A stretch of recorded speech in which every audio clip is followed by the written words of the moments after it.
नमस्कार दोस्तों, आपका हमारे चैनल में स्वागत है। दोस्तों, आज हम आपको सोमवार व्रत के बारे में बताएंगे। सोमवार का व्रत क्यों करना चाहिए, कैसे करना चाहिए, व्रत की विधि क्या है, नियम क्या है और सोमवार के व्रत की कथा क्या है, इसके बारे में आपको बताएंगे। सोमवार का व्रत साधारणतः दिन के तीसरे पहर तक होता है। व्रत में फलाहार या पारण का कोई खास नियम नहीं है। दिन रात में केवल एक समय भोजन करना है। इस व्रत में शिवजी पार्वती का पूजन करना चाहिए। साधारण प्रति सोमवार, सौम्य प्रदोष और 16 सोमवार विधि तीनों की एक जैसी होती है। सोमवार के व्रत की कथा।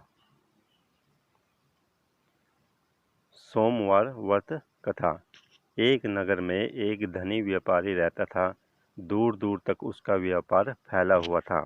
नगर में उस व्यापारी का सभी लोग मान सम्मान करते थे। इतना सब कुछ होने पर भी वह व्यापारी बहुत दुखी था, क्योंकि उस व्यापारी का कोई पुत्र नहीं था। दिन रात उसे एक ही चिंता सताती रहती थी कि उसकी मृत्यु के बाद उसके इतने बड़े व्यापार और धन संपत्ति को कौन संभालेगा। पुत्र पाने की इच्छा से वह व्यापारी प्रति सोमवार भगवान शिव की व्रत पूजा किया करता था। सायंकाल को व्यापारी शिव मंदिर में जाकर भगवान शिव के सामने घी का दीपक जलाया करता था। उस व्यापारी की भक्ति देखकर एक दिन पार्वती ने भगवान शिव से कहा, हे प्राणनाथ, यह व्यापारी आपका सच्चा भक्त है। कितने दिनों से यह सोमवार का व्रत और पूजा नियमित कर रहा है। भगवान, आप इस व्यापारी की मनोकामना अवश्य पूर्ण करें।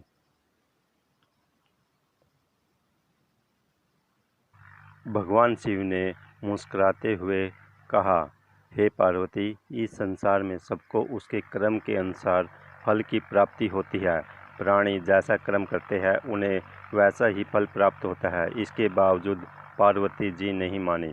उन्होंने आग्रह करते हुए कहा, नहीं प्राणनाथ, आपको इस व्यापारी की इच्छा पूरी करनी ही पड़ेगी। यह आपका अनन्य भक्त है। प्रति सोमवार आपका विधि व्रत रखता है और पूजा अर्चना के बाद आपको भोग लगाकर एक समय भोजन ग्रहण करता है। आपको इसे पुत्र प्राप्ति का वरदान देना ही होगा। पार्वती का इतना आग्रह देखकर भगवान शिव ने कहा, तुम्हारे आग्रह पर मैं इसे व्यापारी को पुत्र प्राप्ति का वरदान देता हूँ, लेकिन इसका पुत्र 16 वर्ष से अधिक जीवित नहीं रहेगा। उसी रात भगवान शिव ने स्वप्न में उस व्यापारी को दर्शन देकर उसे पुत्र प्राप्ति का वरदान दिया और उसके पुत्र के 16 वर्ष तक जीवित रहने की बात भी बताई। भगवान के वरदान से व्यापारी खुश तो हुआ, लेकिन पुत्र की अल्पायु की चिंता ने उस खुशी को नष्ट कर दिया। व्यापारी पहले की तरह सोमवार का विधि व्रत करता रहा। कुछ महीने पश्चात उसके घर अति सुंदर पुत्र उत्पन्न हुआ। पुत्र जन्म से व्यापारी के घर में खुशियां भर गई। बहुत धूमधाम से पुत्र जन्म का समारोह मनाया गया। व्यापारी को पुत्र जन्म की अधिक खुशी नहीं हुई, क्योंकि उसे पुत्र की अल्पायु के रहस्य का पता था। यह रहस्य घर में किसी को नहीं मालूम था। जब पुत्र 12 वर्ष का हुआ तो शिक्षा के लिए उसे वाराणसी भेजने का निश्चय हुआ। व्यापारी ने पुत्र के मामा को बुलाया और कहा कि पुत्र को शिक्षा प्राप्त करने के लिए वाराणसी छोड़ आओ। लड़का अपने मामा के साथ शिक्षा प्राप्त करने के लिए चल दिया। रास्ते में जहाँ भी मामा और भांजा रात्रि विश्राम के लिए ठहरते, वहीं यज्ञ करते और ब्राह्मणों को भोजन कराते थे। लंबी यात्रा के बाद मामा और भांजा एक नगर में पहुंचे। उस नगर के राजा की कन्या के विवाह की खुशी में पूरे नगर को सजाया गया था। निश्चित समय पर बारात आ गई, लेकिन वर का पिता अपने बेटे के एक आंख से काने होने के कारण बहुत चिंतित था। उसे इस बात का भय सता रहा था कि राजा को इस बात का पता चलने पर कहीं वह विवाह से इनकार न कर दे। इससे उसकी बदनामी होगी। वर के पिता ने लड़के को देखा तो उसके मस्तिष्क में एक विचार आया। उसने सोचा, क्यों न इस लड़के को दूल्हा बनाकर राजकुमारी से विवाह करा दूं। विवाह के बाद इसको धन देकर विदा कर दूंगा और राजकुमारी को अपने नगर में ले जाऊंगा। वर के पिता ने इस संबंध में मामा से एक बात कही। मामा ने धन मिलने के लालच में वर के पिता की बात स्वीकार कर ली। लड़के को दूल्हे के वस्त्र पहनाकर राजकुमारी से विवाह करा दिया गया। राजा ने बहुत सा धन देकर राजकुमारी को विदा किया। जब लड़का वापस लौट रहा था तो सच नहीं छिपा सका और उसने राजकुमारी की ओढ़नी पर लिख दिया, राजकुमारी, तुम्हारा विवाह तो मेरे साथ हुआ था, मैं तो वाराणसी में शिक्षा प्राप्त करने जा रहा हूँ। अब तुम्हें जिस नवयुवक की पत्नी बनना पड़ेगा वह कान्हा है। जब राजकुमारी ने अपनी ओढ़नी पर लिखा हुआ पढ़ा तो उसने कान्हे लड़के के साथ जाने से इनकार कर दिया। राजा ने सब बातें जानकर राजकुमारी को महल में रख लिया। उधर लड़का अपने मामा के साथ वाराणसी पहुंच गया। गुरुकुल में पढ़ना शुरू कर दिया। जब उसकी आयु 16 वर्ष पूरी हुई तो उसने एक यज्ञ किया। यज्ञ की समाप्ति पर ब्राह्मणों को भोजन कराया, खूब अन्न वस्त्र दान की। रात को अपने शयन कक्ष में सो गया। शिव के वरदान के अनुसार शयन अवस्था में ही उसके प्राण पखेरु उड़ गए। सूर्योदय पर मामा भांजे को मृत देखकर रोने पीटने लगा। आसपास के लोग भी एकत्र होकर दुख प्रकट करने लगे। मामा के रोने विलाप करने के स्वर समीप से गुजरते हुए भगवान शिव और माँ पार्वती ने भी सुने। पार्वती जी ने भगवान से कहा, प्राणनाथ, मुझसे इसके रोने के स्वर सहन नहीं हो रहे, आप इस व्यक्ति के कष्ट अवश्य दूर करें।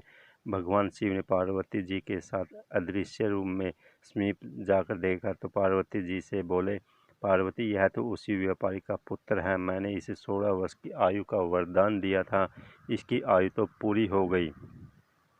पार्वती जी ने फिर भगवान शिव से निवेदन किया, हे प्राणनाथ, आप इस लड़के को जीवित करें, नहीं तो इसके माता पिता पुत्र की मृत्यु के कारण रो रो कर अपने प्राणों का त्याग कर देंगे। इस लड़के का पिता तो आपका परम भक्त है, वर्षों से सोमवार का व्रत करते हुए आपको भोग लगा रहा है।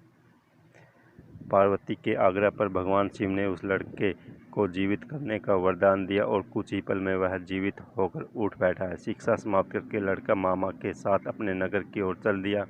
दोनों चलते हुए उसी नगर में पहुंचे जहां उसका विवाह हुआ था। उस नगर में भी यज्ञ का आयोजन किया। समीप से गुजरते हुए नगर के राजा ने यज्ञ का आयोजन देखा। राजा ने उसको तुरंत पहचान लिया। यज्ञ समाप्त होने पर राजा मामा भांजा को महल ले गया और कुछ दिन उन्हें महल में रखकर बहुत सा धन वस्त्र देकर राजकुमार के साथ विदा किया। रास्ते में सुरक्षा के लिए राजा ने बहुत से सैनिकों को भी उसके साथ भेज दिया। नगर में पहुंचते ही एक दूत को घर भेजकर अपने आगमन की सूचना भेजी। अपने बेटे के जीवित वापस लौटने की सूचना से व्यापारी बहुत प्रसन्न हुआ। भूखे प्यासे रहकर व्यापारी और उसकी पत्नी बेटे की प्रतीक्षा कर रहे थे।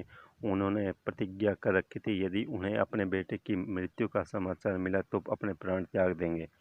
व्यापारी अपनी पत्नी और मित्रों के साथ नगर के द्वार पर पहुंचा। अपने बेटे के विवाह का समाचार सुनकर पुत्रवधू राजकुमारी को देखकर उसकी खुशी का ठिकाना न रहा। उसी रात भगवान शिव ने व्यापारी के स्वप्न में आकर कहा, हे श्रेष्ठी, मैंने तेरे सोमवार के व्रत करने और व्रत कथा सुनने से प्रसन्न होकर तेरे पुत्र की लंबी आयु का वरदान दिया है। व्यापारी बहुत प्रसन्न हुआ। सोमवार का व्रत करने से व्यापारी के घर में खुशियां लौट आई। शास्त्रों में लिखा है कि जो स्त्री पुरुष सोमवार का विधि व्रत करते और कथा सुनते हैं उनकी सभी इच्छाएं पूरी होती हैं। धन्यवाद।